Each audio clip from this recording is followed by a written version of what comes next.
Un saludo muy especial para todas las personas que se están uniendo en estos momentos con nosotros a través de las redes sociales, a través del Facebook y el Instagram. Gusto saludarles desde Roma, desde la ciudad eterna, a todos ustedes. Que tengan un lindo momento de reflexión con la palabra de Dios. Les saluda el Padre Rodrigo. Qué gusto poder volver a encontrarnos en la meditación de la palabra. Hoy en el tercer domingo de Cuaresma. Qué lindo, qué lindo. Ya se van uniendo personas. Desde hoy estamos intentando hacer la doble transmisión a través de dos redes sociales, el Facebook y el Instagram. Entonces vayan compartiendo por favor para que otras personas también puedan acceder con nosotros a este momento de reflexión, de intimidad con la palabra de Dios, con Jesús. Ahora son las 8:13 de la noche, un día lluvioso, un día de tiempo feo, por así decirlo, pero para el cristiano no hay tiempo feo, sino que todo tiene que estar iluminado por el Señor. Les saludo ya a las personas que se unen. Está tía Amanda, un saludo muy especial para ti, tía Amanda, y acá en el Instagram Ceci, Félix, Nelly, Arzamendia, muchas gracias. Viviana se ha unido y bueno, vayan compartiendo por favor. Hoy las lecturas del domingo número 3 del tiempo de Cuaresma son realmente imperdibles. Son palabras del Señor, son la palabra de Dios, del Señor Jesús para nosotros, que nos anima muchísimo a caminar en nuestro itinerario hacia la luz pascual, hacia la Pascua. Bueno, rápidamente vayamos tomando nuestra Biblia. Hoy el Evangelio está tomado del evangelista San Juan. Es interesante recordar que este año, el ciclo B del tiempo litúrgico, el Evangelio que siempre estamos escuchando es el Evangelio de Marcos. Y como Marcos es el Evangelio más pequeño, de menos capítulos, tendrá que recurrir durante este año a otro evangelista, como el caso de este domingo que está tomado del evangelista San Juan. Del capítulo 2, del versículo 13 al 25. La primera lectura está tomada del libro del Éxodo, del capítulo 20, del 1 al 17. Entonces, la primera lectura nos habla hoy de la ley del Señor, los 10 mandamientos que el Señor nos propone para seguir el camino correcto de Dios. Y es interesante ver porque la primera lectura nos hablan de la ley, de cumplir la ley. Porque justamente en el Evangelio, en el rigor de la ley, lo que el Señor había dicho a través de sus profetas a su pueblo, es que la gente estaba haciendo esto en el templo. Pero Jesús vendrá a dar un nuevo sentido, una nueva interpretación a ese relacionamiento con Dios.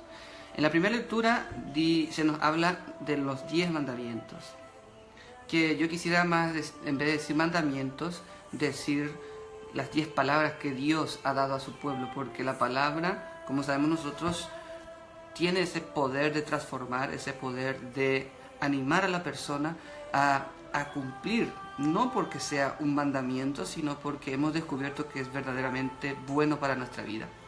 Entonces, en el Evangelio se da ese contraste.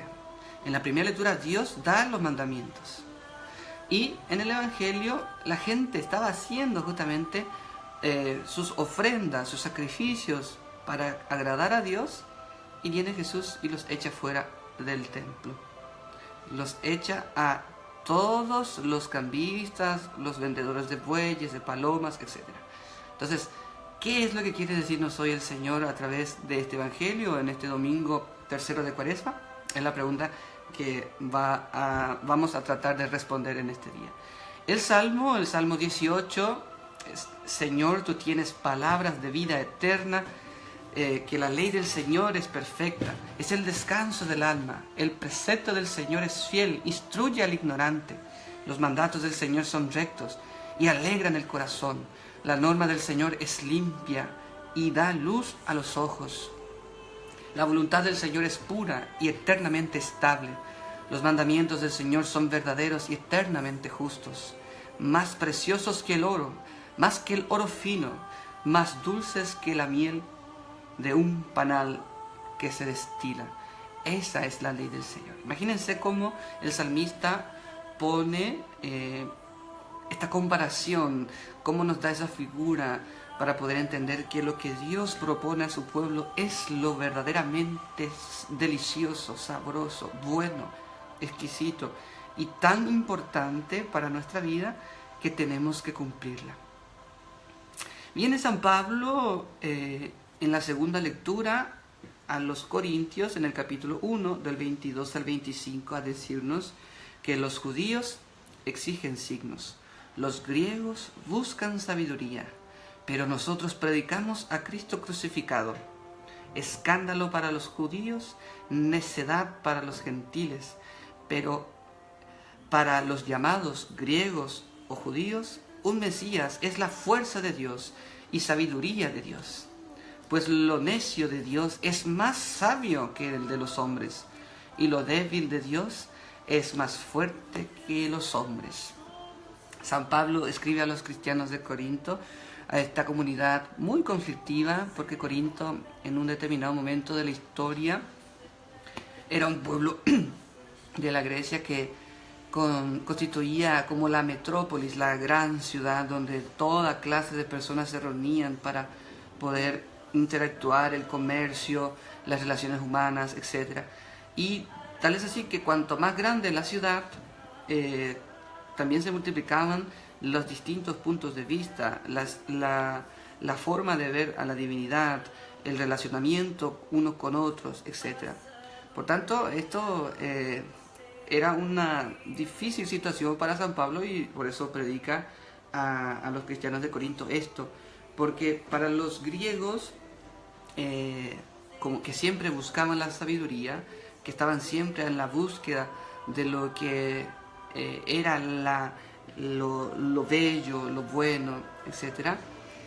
Y como ellos también eran politeístas, evidentemente que el buscar la sabiduría era inconcebible lo que San Pablo les presentaba, el tema de Jesucristo crucificado. ¿Cómo un Dios va a morir? ¿Cómo un Dios va a dar su vida por amor a los otros? O sea, por eso San Pablo dice que un Mesías para un griego o un judío era la fuerza y la sabiduría de Dios, porque pues lo necio de Dios, porque imagínense, Dios se hizo hombre, se hizo carne. La predicación que San Pablo da de Jesucristo es muy fuerte para los judíos que esperaban a un Mesías, al Mesías que les libertaría de la opresión. Ese Mesías glorioso, ese Mesías que como Judas había entendido, como algún punto del pueblo de Israel entendía que tenía que ser a fuerza de espada, viene un Mesías totalmente humilde, en un burrito que entra, que da su vida, que predica el amor, que nos insta a escuchar y a sentir los mandamientos de Dios de una manera distinta. Por eso, para los judíos era escándalo el Cristo crucificado. Ese Cristo, ese Mesías que tenía que salvarles de su vida y que pareciera ser la derrota, porque la cruz para ellos era una derrota. Y ese por el lado de los judíos. Y por el lado de los griegos que buscaban la sabiduría, era inconcebible el hecho de que esa divinidad pudiera ser falible, por así decirlo, porque para los ojos del mundo Jesús moría en la cruz y terminaba todo. Por tanto, es un escándalo para los judíos y necedad para los griegos. Y es ahí San Pablo donde dice que la necedad del ser humano es realmente inconcebible, porque para lo débil de Dios, o sea, lo más pequeño de Dios es para nosotros muy, muy grande. O para lo que nosotros pudiésemos llegar a conocer de Dios es una migaja, una minucia. Por eso, la predicación de San Pablo es muy actual. Porque hoy día, si nosotros nos fijamos en el tema de que si, ¿cómo Dios va a dar su vida por amor a un humano? Y que ha dado su vida, ha muerto en la cruz, y de la peor manera, en un escándalo. Nosotros tenemos que pensar, mis queridos hermanos, que cuando Jesús nos dice que los mandamientos de Dios son importantes, porque Jesús era judío, cumplía justamente esto de la palabra que Yahvé había dado a su pueblo. Pero no quedarse solamente en el cumplir las leyes, sino ir más allá de eso, porque el amar a Dios tenía su relacionamiento con los hermanos, con el otro, con nuestro prójimo. Porque ¿de qué le sirve ganar al hombre el mundo entero si pierde su alma? Decía Jesús en una de sus tantas predicaciones que nosotros tenemos gracias a la palabra de Dios que nosotros escuchamos. Así que por eso, mis queridos hermanos, yo les animo a que escuchemos con tanto amor este evangelio del día de hoy que la iglesia nos propone. El evangelio del día de hoy está tomado del evangelista San Juan, capítulo 2, del 13 al 25. Escuchemos para poder reflexionar conjuntamente. Dice: se acercaba la Pascua de los judíos y Jesús subió a Jerusalén y encontró en el templo a los vendedores de bueyes, ovejas y palomas y a los cambistas en sus puestos. Entonces hizo un látigo con cuerdas, echó a todos fuera del templo con las ovejas y los bueyes, desparramó el dinero de los cambistas y les volcó las mesas. Y dijo a los vendedores de palomas: quitad esto de aquí, no conviertan la casa de mi Padre en un mercado. Sus discípulos se acordaron de lo que está escrito: el celo por tu casa me devora.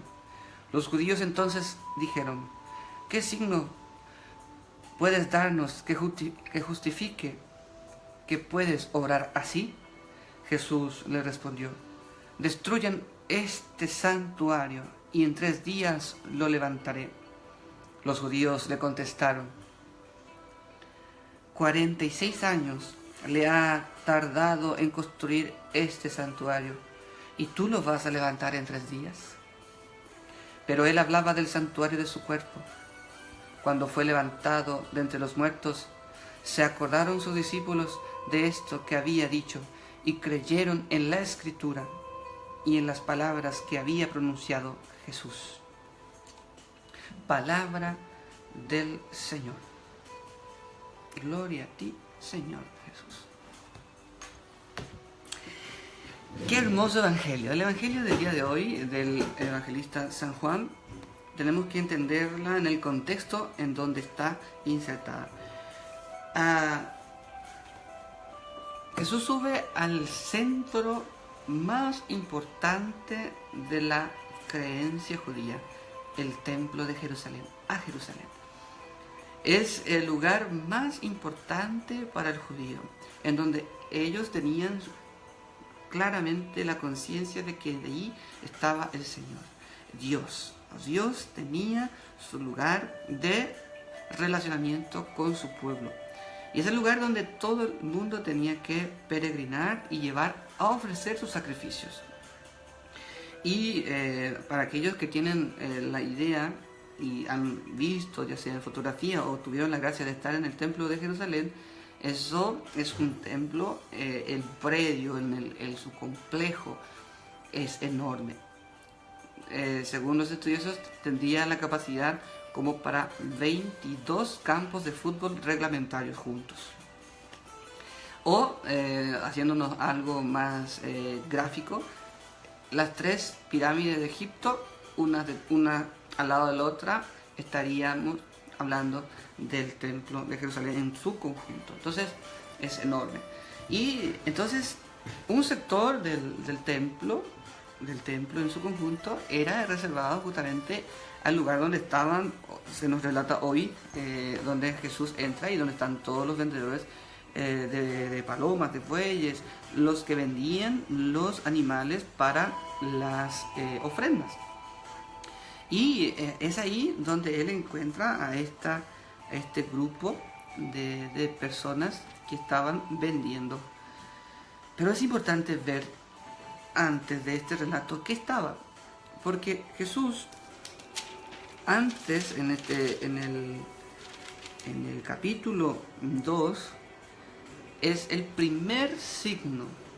Jesús manifestó el signo y creció la fe de sus discípulos en él, decía justamente. ¿Dónde es el primer milagro de Jesús? En las bodas de Caná. Aquel acontecimiento importante, una fiesta del amor, donde la pareja estaban celebrando su matrimonio, pero faltaría el vino. El vino que Jesús transformó el agua en vino, justamente. El agua que significa nuestra humanidad, el vino que simboliza la sangre de la divinidad. Por tanto, faltaría el amor de Dios en ese matrimonio. Jesús transforma la humanidad en vino, una interpretación de las tantas que podemos reflexionar. Entonces, pero las tinajas estaban vacías. Jesús manda a rellenar con agua y transforma el agua en vino. Y justamente después, Jesús sube a Jerusalén. Juan nos pone en su evangelio y nos trata de decir algo muy importante. Jesús va de una fiesta a otra fiesta. Imagínense, de la fiesta matrimonial va a la fiesta de la fe de la fe judía, que es el templo de Jerusalén, y ahí manifiesta otro signo. Y justamente ahí dice, se acercaba la Pascua de los judíos y Jesús subió. Porque cuando en Pascua todo el mundo se acercaba al templo. Y era una obligación para ellos ir a la Pascua a celebrar en Jerusalén. Y por tanto era importante. Y encontró en el templo. Ahí tenemos que hacer una diferencia. Una cosa es el templo de Jerusalén y otra cosa es el santuario, el Santo Santorum, que es el lugar donde estaba el arca con el báculo, el cayado de Moisés y las tablas de la ley. Justamente ese es el lugar más santo donde entraban los sacerdotes por turno. Se acordarán de Zacarías, ¿verdad? Pero entonces, una cosa es el lugar santo, el santuario, y otra es el conjunto que es el templo de Jerusalén. Y Jesús entra en un primer momento, en la primera escena, en el templo, en el corredor larguísimo y enorme, donde estaban justamente los vendedores de bueyes, las ovejas y las palomas, y los cambistas en sus puestos. ¿Por qué? Porque San Juan nos explica perfectamente este punto. ¿Por qué?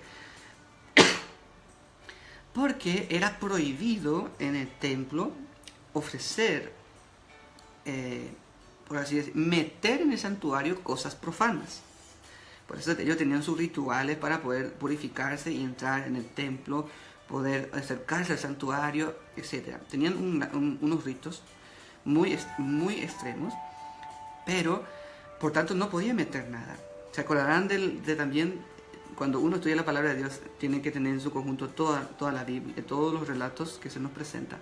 Y entonces se recordarán cuando Jesús plantea el tema de la parábola del buen samaritano, ¿verdad? El sacerdote o levita que iban al culto y no tenían que tocar nada con sangre o nada impuro para poder acercarse puros, purificados al templo.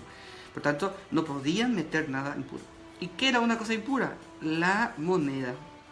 La moneda tenía la inscripción, o sea, tenía el rostro del emperador, y justamente, o sea, del César, y al otro lado estaba la mamá del César, era la moneda antigua, y por tanto ellos no podían meter eso, porque era una idolatría en la concepción judía, y tenían que tener los cambistas, que cambiaban esas monedas por monedas que no tenían nada, pero sí tenían también su valor, y eso eran los cambistas para poder ofrecer y comprar los bueyes, las ovejas y las palomas. ¿Por qué en esta lista? Porque los bueyes eran muy caros, las ovejas ya eran para de una economía los que podían, y las ovejas, las palomas era el animal más pequeño, lo que humildemente podría ofrecer una persona pobre. Entonces, esos animales eran lo que podían ofrecer en sacrificio. y lo que podía comprar con las monedas cambiadas. Entonces, sorprende muchísimo la actitud de Jesús del hecho de que Él vaya y desparrame y expulsa a todos ellos, porque nadie va a venir desde lo más lejano a Jerusalén con un buey a la espalda o una oveja, o el máximo trayendo sus ofrendas desde sus casas para ofrecerle a Dios.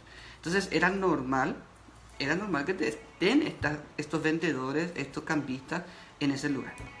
Pero uno tiene que entender lo que viene después, justamente. Entonces hizo un látigo de cuerdas y echó fuera del templo con las ovejas y los bueyes, desparramó el dinero de los cambistas y le volcó las mesas y dijo a los vendedores de palomas: quitad todos estos de aquí, no convirtáis la casa de mi padre en un mercado. Y sus discípulos se acordaron de que el celo por tu casa me devora. Interesante es cómo San Juan va preparándonos a lo que viene después. Jesús viene con esta actitud que sorprende a todos los comentaristas de la palabra de Dios, justamente porque era normal que, repito, que estuviesen esas personas ahí ofreciendo, entre comillas, un servicio para poder hacer mejor el sacrificio a Dios. Pero Jesús tiene un mensaje detrás de esta acción que él hace, porque nosotros cuando hacemos un gesto, sea grosero o sea bueno, decimos algo con nuestros gestos o con nuestras actuaciones. Tenemos que entender perfectamente qué es lo que quiso decir Jesús cuando echó a todos los vendedores cambistas, a los vendedores paloma y todo esto con el látigo. ¿Contra quién estaban diciendo? ¿O qué quería decir Jesús con esta actitud? No con esa persona humilde, tal vez, que ofrecía de corazón su ofrenda a Dios, su sacrificio a Dios, sino porque justamente lo que dice Jesús a través justamente de San Juan, que nos escribe este evangelio: no convirtáis la casa de mi padre en una casa de mercado, otra cueva de ladrones, otra interpretación, otra traducción. Pero en el fondo está queriendo decir que ¿por qué han convertido la casa de oración? O sea, relacionarse con Dios no es esto ya, justamente. Porque anteriormente el pueblo tenía esta forma de relacionarse con Dios. Pero Jesús viene a decir justamente a los que estaban encargados del templo, a los padres espirituales, a las personas, los fariseos, justamente, al sumo sacerdote, a los que estaban en la cabeza, de que este relacionamiento con Dios no es así.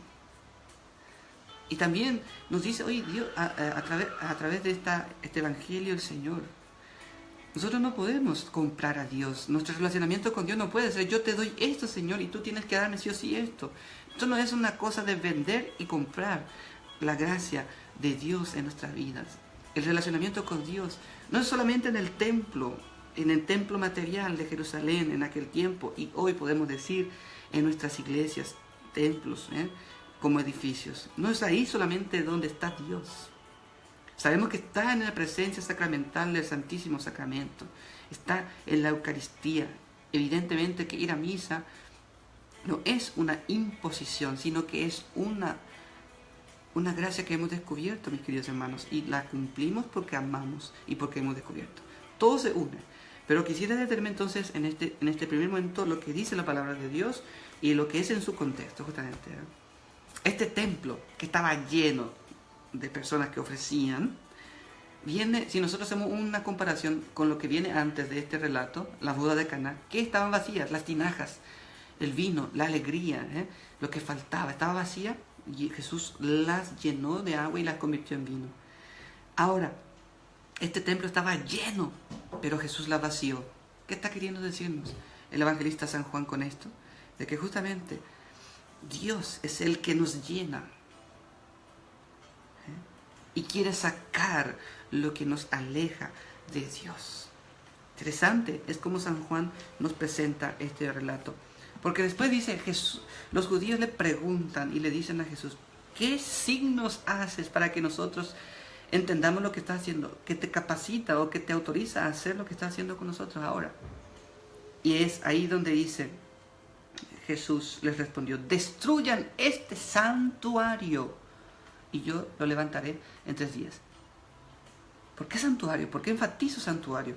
Porque justamente recordarán de que en el comienzo del Evangelio de hoy dice, en el templo estaban los vendedores.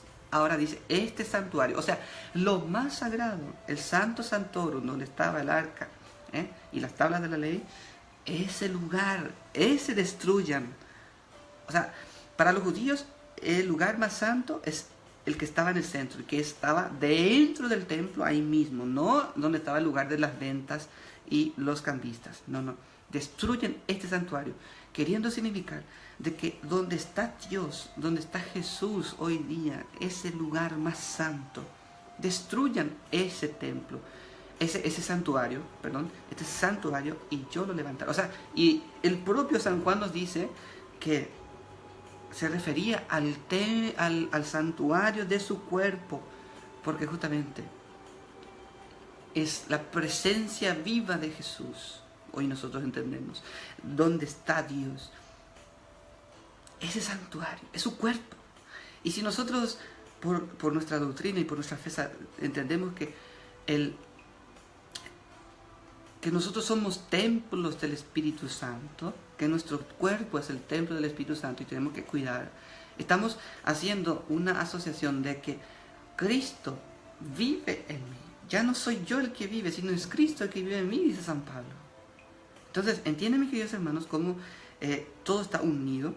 Entonces Jesús dice, destruyan ese santuario, o sea, destruyan ese templo material, ustedes lo que piensan que ahí está Dios, y yo lo levantaré. O sea, mi resurrección, después de mi resurrección, ustedes entenderán, justamente San Juan nos vuelve a insistir de que cuando Jesús se levantó, resucitó de entre los muertos, los discípulos creyeron lo que había dicho la Escritura y la palabra que había pronunciado Jesús.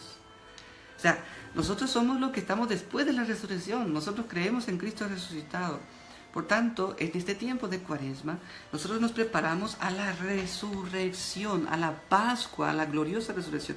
No debemos de ver esta Cuaresma solamente como un tiempo en donde nosotros tenemos que estar tristes, debemos de estar pensando que somos tan pecadores y que nosotros no podemos luego salvarnos. No, este tiempo es un tiempo justamente de purificación, porque Jesús viene a limpiar, a echar todo de nosotros, quiere echar de todos nosotros lo que en nuestra mente y en nuestro corazón nosotros entendemos o sentimos como un relacionamiento con Dios equivocadamente. No es que mi relacionamiento con Dios tiene que ser de compra y venta. O sea, yo te doy esto, Señor, yo hago este sacrificio. Para los paraguayos, es decir, yo me voy al santuario de Cacupeo de Itapé caminando de rodillas si puedo, y que sangre todo, y te pido que me bendigas. No, o sea, no es solamente así mi relacionamiento. Eso es, para quien hace de corazón, está bien. Yo no digo que está mal, pero está vacía como las tinajas de la boda de Caná, si es que no está llena de Dios, ese templo que somos todos nosotros.